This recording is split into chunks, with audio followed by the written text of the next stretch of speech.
Hi, everybody. My name is James Mayer. I am a street photographer, and I'm going to talk to you today about close-up candid street photography. Um, you may have many different types of cameras. You may have something that is humongous, like the Mark II with a 24 to 70 lens on it.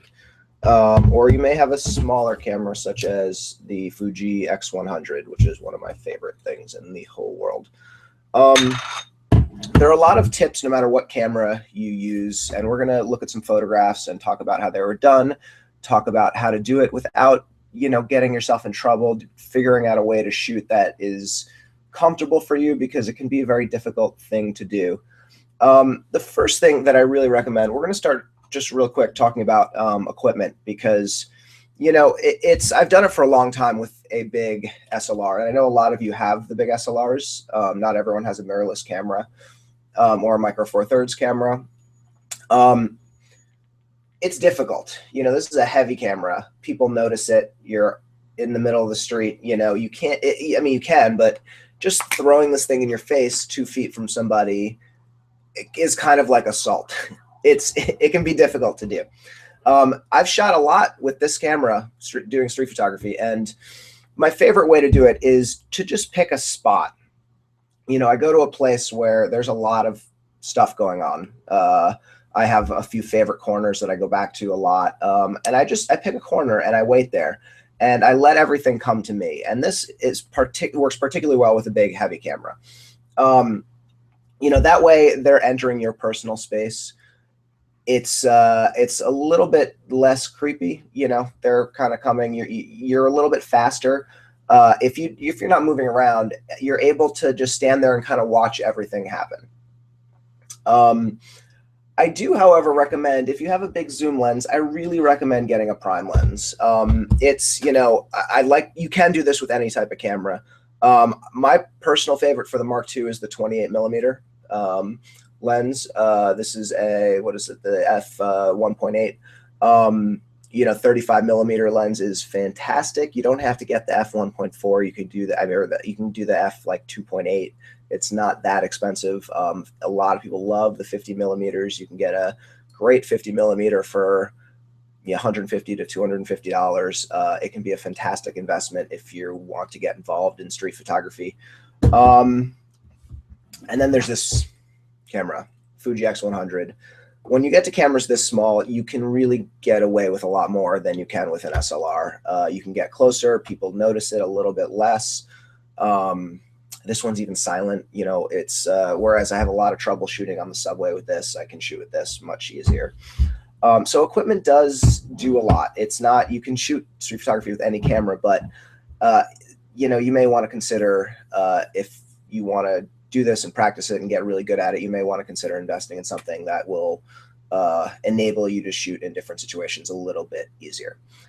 So we're going to look at some photographs right now. I'm going to talk about how they were done.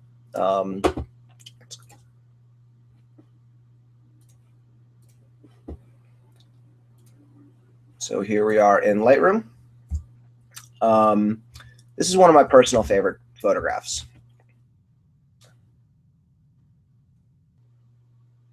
Oops, sorry about that, guys. This is one of my personal favorite photographs. A lot of street photography is finding an interesting person. Of course, that's one of the first things you do. It's totally not the entire thing about street photography, but it's part of it. And you see you take a lot of mediocre photographs in the process of trying to get a great one. You see a somewhat interesting person, or an interesting person, you capture them, and then sometimes it's pretty good, but it's not amazing. What makes it amazing in my mind is a good facial expression. So if you see here and you look at this facial expression, this is not, perfectly sharp shot. This was late at night, not late at night, late in the dusk, even though it looks bright, f 3.5, but it looks beautiful. Everything, this entire photograph is in that expression. It looks angry, jealous. She's got something on her mind. I'm afraid of this person. And it's all in this expression. If the expression wasn't there, this would be a throwaway faster than anything. If you look here, this is a shot from the side. This is a very nervous look. You can really look at this person and you can just see what she's thinking. You can make up, in your mind a million things. You know, I live in New York, and you know, you can show all the skyscrapers you want, but a nervous look like this describes our city probably the most, because we're a city full of nervous people. You know, these were done pretty close up, and candid. They didn't notice me. You know, the alternative, this next shot I'm going to show you, this was done with a bit more of a zoom. You can see it was a 67 millimeter. I was waiting on the corner looking for people. And, you know, this really interesting person, you know, came about. I caught her in, you know, the right stride. She doesn't have like a expression like the other two, but she's an interesting person, and it's a beautiful photograph. But you can see the difference between a little bit longer of a zoom and a little bit of a closer. This is, you know, 23 on the Fuji X100, which is a 35 millimeter. This is one of my favorite guys. I pass him every day. His name is Jerry Delacus. He's been working the stand for, I don't know, 20 something years. You know, here's a shot where, you know, it's a beautiful shot. It's a really interesting character. But everything is in that expression. You know, I photographed him a bunch of times, and this is by far the best one, because I just caught him at that moment that he looked up at me, and he just had that, you know, cigarette and that expression on his face. And, you know, it just worked because of the expression. Here's another one. When you're out there and trying to do close-up candid street photography, you know, what are you looking for? Are you just looking for people? Are you looking? It's a really hard question, and you start to figure that out as you do it for a very long time. This one I really enjoyed because there was such a disconnect between the stoic woman and all of these kind of muted colors, and then the image that she has on her iPhone. It's kind of like a, you know, to me, a self-perception issue, this flowing, colorful woman on the iPhone case, and then this just rigid look in the hands, you know, in the face. And, you know, to me, it's like a, you know, pretty powerful, you know, thought that I get from this. But let's go back just real quick into a couple techniques. Here's a very close-up shot. You know, I was actually trying to get this. I stood in a specific place, and I wanted to get a profile of a shopper at a very close distance. So what I did is a thing called zone focusing, which I recommend you read about. It's a very specific way of doing focusing on the camera, because focusing at close-up distances is extremely hard. Zone focusing is setting your camera to a specific distance. So in this case, this was really close. This might have been a meter away or something like that. And I just set my camera to this distance, and as people pass by, I photographed them. And I knew exactly pretty much what distance they were going to walk by. And I didn't have to, I turned off my focusing. I set it to a meter, turned it off, and photographed them as they walk by. Zone focusing is a fantastic way of shooting. It's one of the best ways to do close-up candid street photography, but it takes a lot of practice, and you don't have to do it this close. This was just, you know, experimenting with a very close distance. When I walk around with the Fuji particularly, I do it a little bit less with zoom lenses. With the Fuji, you know, I set it on about somewhere between 7 and 10 feet on a daily basis. Sometimes I go closer, sometimes I go a little bit further. And, you know, you can get shots like this. It's, you know, this was fairly close. I think this was probably like, you know, 5 feet away, maybe. I'm not sure exactly, but, you know, especially in the summer and lighter months, you know, you want to raise your ISO up on the camera really high, higher than you would for architecture shots or for other types of photography. The newer digital cameras can handle ISOs up to 3200, some even higher. Some can, you know, some of the entry level ones can go up to 800 or 1600. See what limits you can and push your limits, because raising your ISO is going to allow you to have a smaller aperture, a larger numbered aperture. You know, here we're at f13 and 1/500th of a second at ISO 800. It's the middle of the summer, I believe, or fall. It was a very sunny day. And so I'm focused at what, 7 feet maybe here, 8 feet. This is guaranteed to be sharp. I mean, you know, if I get somewhere within the range, you know, at f13 and a 35 millimeter lens, so much of that shot is going to be sharp. You know, the person could be standing a couple feet back. You see how sharp the background is, you know, everything. This is really conducive for getting a, you know, sharp, good technical quality shot in a situation where you don't know exactly where the person's going to be. You don't know exactly where the moment is going to happen. and you don't want to waste your time trying to focus exactly on the person. You want to have that focusing system set up ahead of time. And, 1/500th of a second was more than fast enough to freeze any motion. He wasn't really moving, so it didn't really matter in this situation. But this is like a situation set up for sharpness. If it was a darker day, instead of ISO 800, I would have been on 1600, would have been on 3200. Definitely not during the day, but at dusk, I will shoot at ISO 6400. Here is a really close shot. This was. I saw these two people staring at their phones, and I wanted to get that look of just staring. It's a problem these days. Everyone's staring at their phones in the middle of the street. And I just wanted to capture that look in someone's eyes. This, I had to, I focused at probably, this was really close. This was like a couple feet away.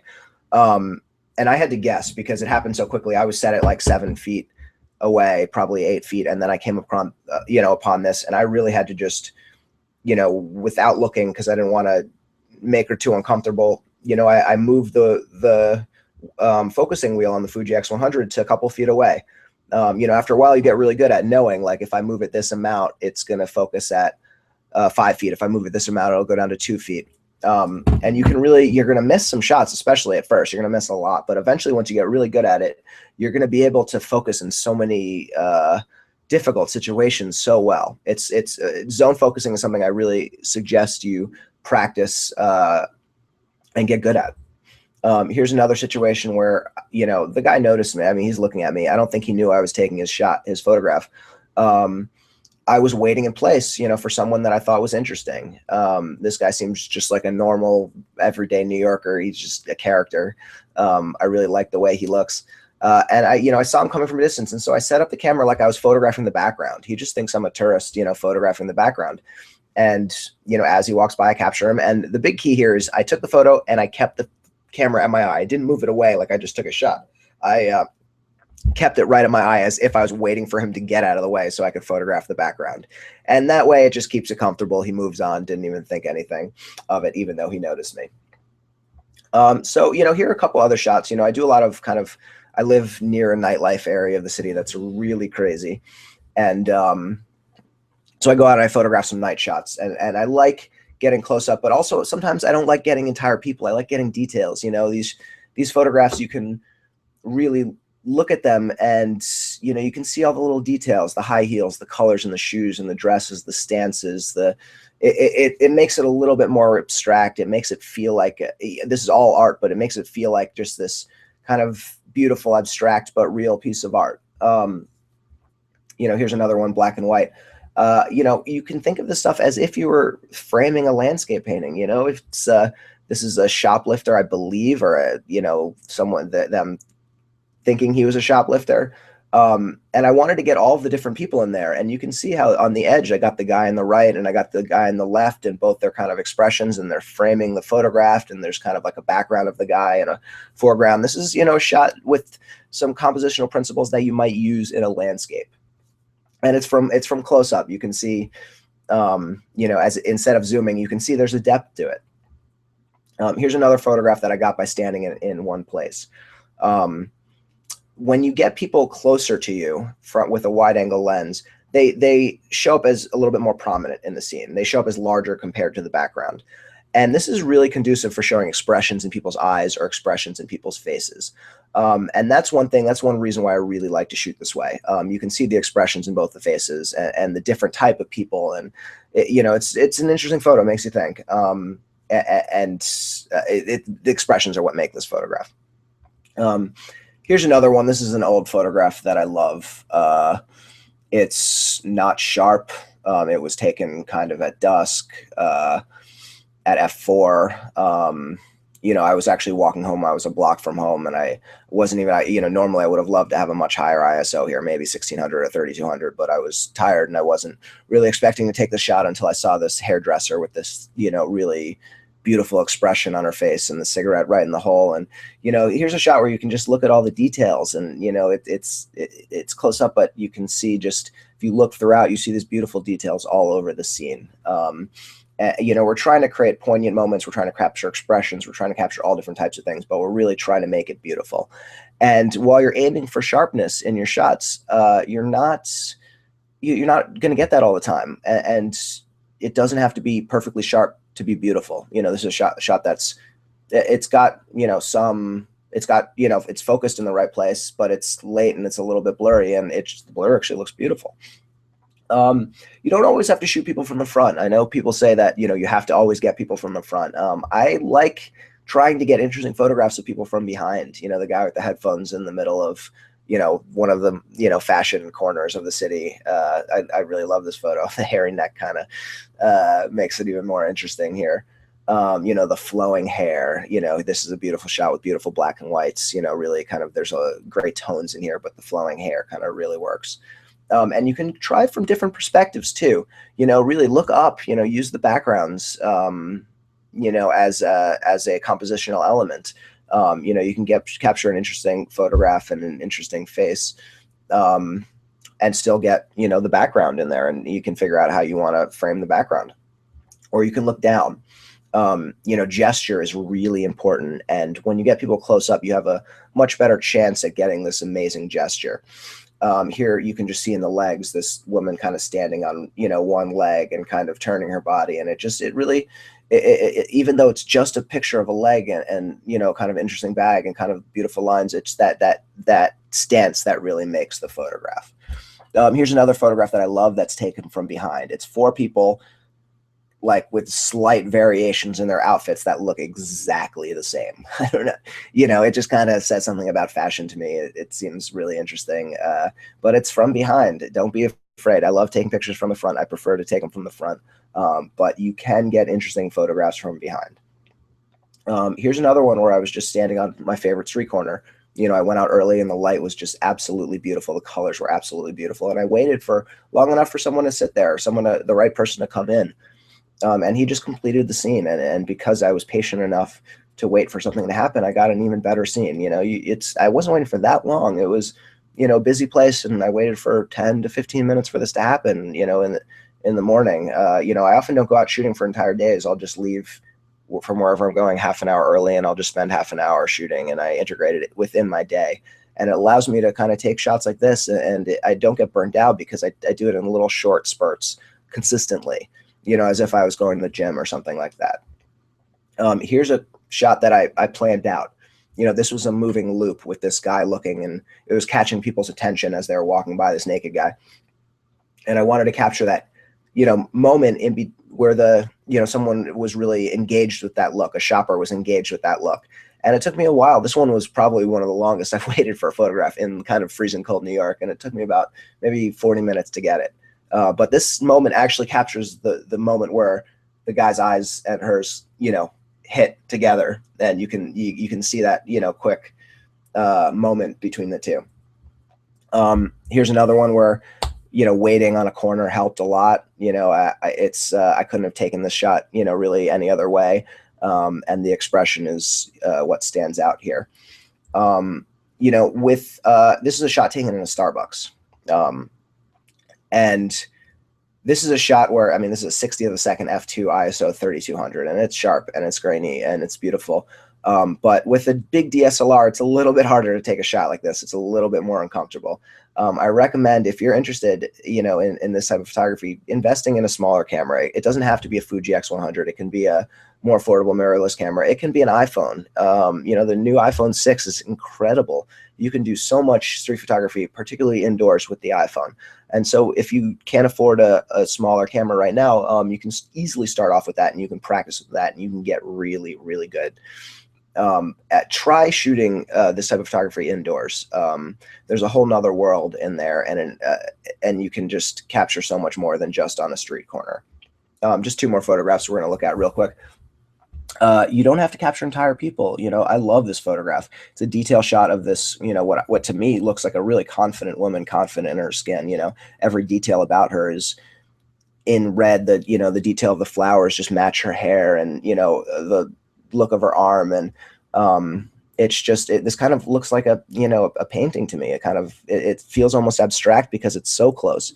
And this is, I'm not trying, we're not trying to be creepy here, but we're trying to create beautiful, poignant images. And that's what this is to me.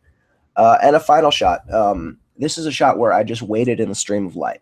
Light is very important, and you should always think about light. You should always notice where the sun is in the sky. And, sometimes I choose to shoot on the shady side of the street, and sometimes I choose to shoot in streams of light. And this, I was really able to get a beautiful shot of a woman walking through, and, I caught the gesture, and, the hair is kind of flowing and it right hitting in the sun.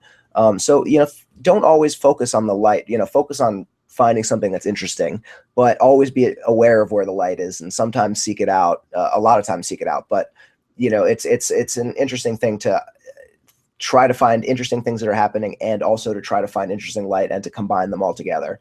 When you do that and you get all of those elements together, you can create a really special shot. But you're going to end up probably taking a ton of bad shots to get that one really special shot. And that's sort of the addiction to street photography, at least for me. So thank you guys. I hope this was informative. I hope you enjoyed. Let me turn the screen sharing off. Thank you. Yeah, I appreciate it. Happy shooting. And I will hopefully upload more videos.